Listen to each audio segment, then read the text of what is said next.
Hey everybody, welcome to my movie channel here today. I am so excited to be here to get into the next story in the MCU, the Infinity Saga, and I was so excited to rewatch this whole series again.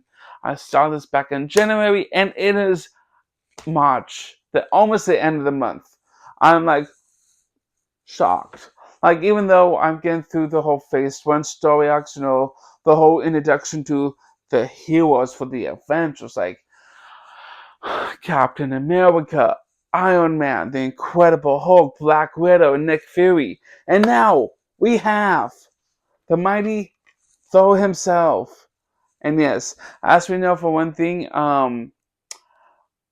before I do get started here with this review to talk about this movie, what did you guys thought when this movie first came out in theaters? And how would you guys rate this movie today in 2025?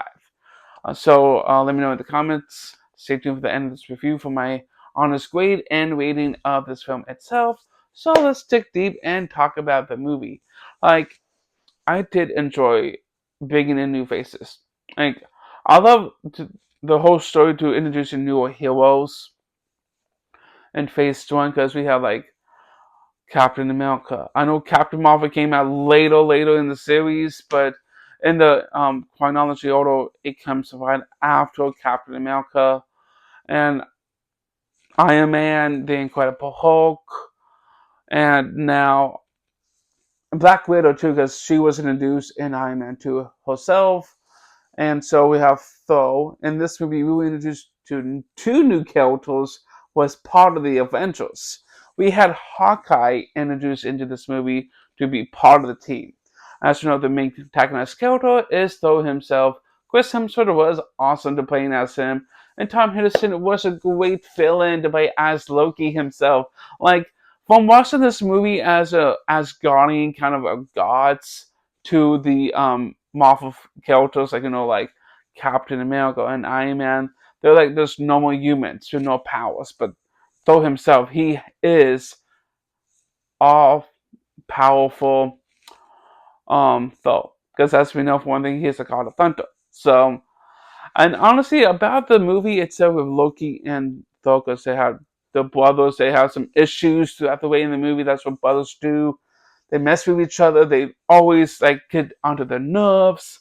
And honestly, I like how they did with Odin because he's more like the all father to them. Try to make Thor who he really is. Thor Odin not as a normal human being. As we know, for one thing, he um Thor wasn't listening to his father. He was going through a whole different phase of going to this ice giants and without his dad's help. So he was dismantled from Munich, and he has to understand the whole story, the whole climax of how he become Thor again to be worthy enough to hold it. Like I love how they did with this whole story arc, but now the love interest comes in with Thor, Jane Foster.